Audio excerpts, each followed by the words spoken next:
श्रीराम समर्थ. गाव जेवण. इंदूरमध्ये नेहमीच पाण्याचा पुरवठा कमी असे आणि त्यातल्या त्यात उन्हाळ्यामध्ये तर पाण्याची टंचाई विशेष भासत असे. आदल्या वर्षी पाऊस कमी झाल्याने श्री महाराज तेथे असताना दुष्काळ पडला. सरकारने दुष्काळी कामे काढून लोकांना बरीच मदत केली. श्री महाराजांनी देखील गरिबांना पुष्कळ अन्नदान केले. ते नैमिषारण्यात जाण्यास निघणार होते म्हणून इंदूरच्या सर्व लोकांना गावजेवण देण्याचे ठरले. हे ठरत असताना तेथील 2-3 सावकार सरदार दर्शनास आलेले होते. श्री महाराज त्यांना म्हणाले, बोला, तुमची कोणाची तयारी आहे का? सर्वांना जेवायला घालायचे आणि वर दक्षिणा द्यायची. कोणी म्हणाला, आपण नुसते जेवण देऊ पण दक्षिणा देणार नाही. कोणी म्हणाला, आपण नुसती दक्षिणा देऊ, आपल्याला जेवण झेपणार नाही. तिसरा म्हणाला, आपण दोन्ही करू पण दक्षिणा 4-4 आणेच देऊ. हे सर्व ऐकून श्री महाराज हसले आणि त्यांना म्हणाले, हे पहा, तुमचे सर्वांचे राहू द्या. आपण सर्वांना जेवायला घालूच, शिवाय प्रत्येकाला 1-1 रुपया दक्षिणा देऊ. दुसऱ्या दिवशी सकाळी गावात दवंडी पिटवली. श्री महाराजांनी सर्व लोकांच्या समोर आपली कफनी झाडून रिकामी आहे हे दाखवले. त्या दिवशी रात्री 11 वाजेपर्यंत जेवणे चालली होती आणि प्रत्येकाला श्री महाराज 1-1 रुपया दक्षिणा देत होते.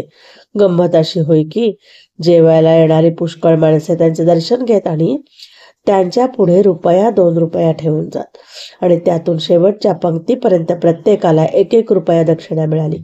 अगदी भिकारी देखील पुष्कळ जेवून गेले. त्यांच्यापैकी प्रत्येकाला 1 रुपया मिळाला. रात्री सर्व आटोपल्यावर पुन्हा श्री महाराजांनी आपली कपडी झाडली तर ती आपली रिकामीच होती. तुझ्या बागेत रामराया आहे. श्री महाराजांच्याकडे येणाऱ्या एका अधिकाऱ्याची गावामध्ये बाहेर एक बाग होती. तिच्यामध्ये काम करणारा माळी मोठा भाविक होता. श्री महाराजांनी त्याला नाम घ्यायला सांगितल्यापासून बागेत काम करीत असताना तो सारखे नामस्मरण करीत. झाडांना आपल्या मुलाप्रमाणे वाढवावे असे श्री महाराजांनी त्याला एकदा बोलले. त्यामुळे तो बागेतल्या झाडांच्या वर अत्यंत प्रेम करी आणि त्यांना जीवापलीकडे जपत असे. दर उन्हाळ्यामध्ये इतर सर्व बागा पाण्याच्या अभावी शुष्क होऊन जायच्या, पण दुष्काळात तर त्या सर्व ओसाड पडल्या यात नवल नाही. परंतु माळीबुवाच्या प्रेमवृत्तीमुळे यांची बाग मात्र हिरवीगार आणि सुंदर फुलांनी नटलेली होती. श्री महाराज पुष्कळ वेळा या बागेत जाऊन बसायचे. त्या माळ्याला म्हणायचे, अरे, तुझ्या बागेमध्ये रामराया वस्तीला आहे, तू काळजी करू नकोस. परमार्थ दृष्ट्या तो माळी चांगला अधिकारी होता असे श्री महाराज म्हणत असत. रामावतार झाला का? त्यानंतर भैयासाहेब मोडक यांना घेऊन श्री महाराज नैमिषारण्यात गेले. तेथे अनेक योगी लोकांना भेटून परत येताना ते नर्मदा तटाकी फिरले. गर्द झाडीतून वाट चालत असता भैयासाहेबांना तहान लागली म्हणून ते एका गुहेमध्ये शिरले. आत एक स्वच्छ पाण्याचा झरा होता. त्याचे पाणी पिऊन झाल्यावर भैयासाहेबांनी विचारले, महाराज, या गुहेमध्ये पुढे काय आहे? श्री महाराज म्हणाले, चला, आपण आणखी आत जाऊन पाहू.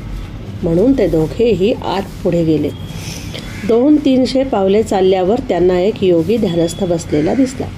त्याची दाढी व जटा जमिनीवर लोळत होत्या. श्री महाराज क्षणभर त्याच्यासमोर उभे राहिले. इतक्यात त्याने डोळे उघडून पाहिले व एकदम विचारले, रामावतार झाला का? श्री महाराजांनी त्याला विचारले, का बरे? तेव्हा तो योगी बोलला, रामदर्शन व्हावे म्हणून मी समाधी लावून बसलो होतो. रामावतार झाला असेल तर त्याच्या दर्शनाला मी जाईन.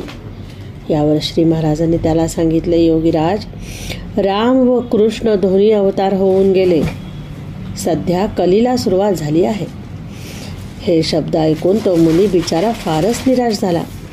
लगेच श्री महाराजांनी त्याच्या मस्तकावर हात ठेवून त्याला पूर्णतेला नेला. त्याच्या डोळ्यात आनंदाश्रू आले.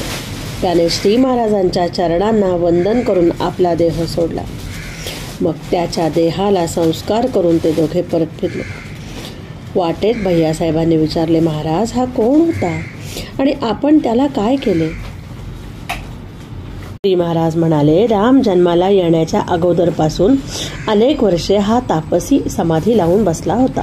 त्याच्या देहाचा अंतकाळ आला की तो प्राणापान कोंडून धरी आणि तेवढी वेळ टळून जाईल. असे अनेक वेळा त्याने काळाला चुकवले. हेतू असा की रामाचे दर्शन घेऊन आपण मुक्त होऊन जावे. ही इच्छा धरून तो योग समाधीमध्ये बसला होता.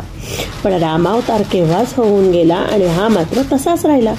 तरी त्याच्या भाग्याने आज तो चांगल्या गतीला गेला. रामाने त्याचे कल्याण केले. गुहेतील महायोगी. नंतर श्री महाराज उज्जैनला जंगलात शिरले. तिथे भैयासाहेबांना एका गुहेच्या तोंडाशी बसवून आपण एकटेच आत गेले. त्या गुहेमध्ये एक महायोगी श्री महाराजांची वाट पाहत होते. त्या भुवया हातभर लांब वाढलेल्या, देह भव्य आणि दृष्टी फार तेजस्वी होती. श्री महाराजांच्यावर त्याचे पुत्रवत प्रेम होते. ते म्हणाले, इथे कलीचा वास येत आहे. तेव्हा श्री महाराज बोलले, तो कलियुगातला माणूस आहे, पण आपल्यापैकीच आहे. श्री महाराजांनी भैयासाहेबांना त्यांचे दर्शन करून दिले. परत येताना श्री महाराज म्हणाले, देहबुद्धीची माणसे ज्या ठिकाणी राहू शकत नाहीत आणि पोहोचू शकत नाहीत अशा ठिकाणी पुष्कळ योगी साधन करीत बसलेले असतात. श्री महाराज नंतर परत इंदूरला गेले आणि तेथून हरद्याला आले. तेथे काशीनाथ भैया सावकार यांनी मंदिर बांधले होते. त्यात श्री महाराजांच्या हस्ते रामाची स्थापना झाली. रामाचे ध्यान फार सुंदर आहे. पट्टाभिषिक्त मूर्ती आहे. नाशिकचा मुक्काम. हरद्यास 1 महिनाभर राहून बरोबरच्या मंडळींसह श्री महाराज नाशिकला आले. तेथे असताना रोज ते रामाच्या दर्शनाला जात. त्याप्रमाणे एक दिवस ते दर्शनाला गेले. त्यावेळी 11 वाजले असून ऊन पण कडक पडले होते. रामाच्या पाया पडून झाल्यावर श्री महाराज प्रदक्षिणा घालू लागले. तेव्हा जिजीबाईच्या ताईने त्यांच्या डोक्यावर छत्री धरली. प्रदक्षिणेच्या वाटेवर एक संन्यासी बसला होता. त्याने हे पाहिले आणि संतापून तो हिंदीत म्हणाला, अरे यह साधु है क्या मस्करी है? इसके गेरुआ कफनी को देखकर मुझे शर्म आती है. यह राम के दर्शन को आया है और स्त्रियों से सेवा लेता है. इतने पाप को यह कहाँ धोवेगा राम ही जाने. त्याच्याकडे आणि त्याच्या बोलण्याकडे अर्थात कोणाचेही लक्ष नव्हते. पण प्रदक्षिणा पूर्ण झाल्यावर श्री महाराज त्याच्याजवळ जाऊन बसले व त्याला हिंदीमध्ये म्हणाले, महात्मा जी, आपका उपदेश सुनकर मेरे को बहुत पश्चाताप हो रहा है, परंतु मेरी कथा आपको सुनाने को मैं आया हूँ. उधर अयोध्या की तरफ जिला फैजाबाद के गांव काशीपुर में मेरा जन्म हुआ. मेरे माँ बाप का मैं अकेला ही लड़का था, इसीलिए माँ बाप मुझ पर बहुत प्यार करते थे. मेरी उम्र जैसे बढ़ने लगी वैसा मैं कुसंगति में पड़ा और मैंने कुछ ज्ञान प्राप्त नहीं किया. मैं जब 16 साल का था तब कुमार्ग प्रवृत्तियों से भरा हुआ था. इतने में मेरा बाप दुखी होके मर गया और माँ ने मेरी शादी कर डाली.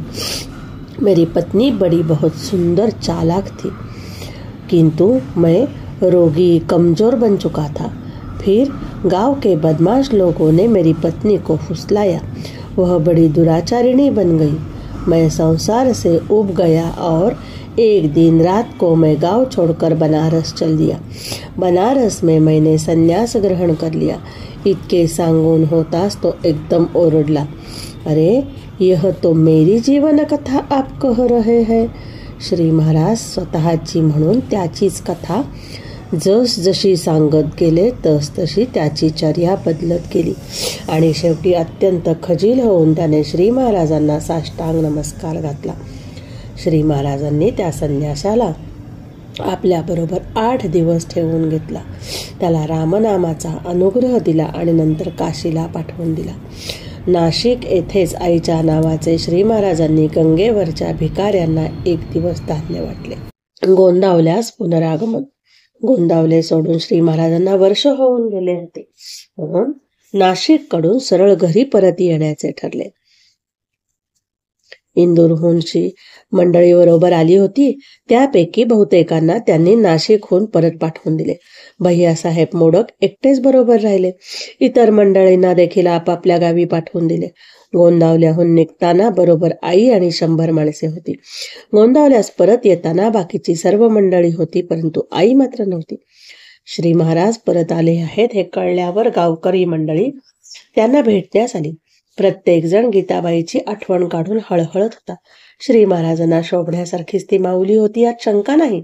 तिच्या जीवनात तिने फार दुःख सोसले.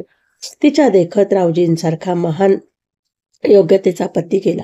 एक मोठा झालेला मुलगा गेला, लग्न झालेली मुलगी गेली, पहिली गुणी सून गेली, दुसरी सून अंधळी आणि तिची दोन्हीही मुले गेली. या जगामध्ये तिला कोणी उरले असेल तर ते श्री महाराज होत. शिवाय अगदी लहानपणापासून त्यांच्यावर तिचा फार जीव होता, म्हणून त्यांच्या सहवासात तिचा अखेरचा काळ गेला. इतकेच नव्हे तर अंतकाळ देखील झाला. त्याने तिच्या जन्माचे सार्थक झाले. श्रीराम समर्थ. पुढील भागात ऐकूयात सन 1895 ते 1905.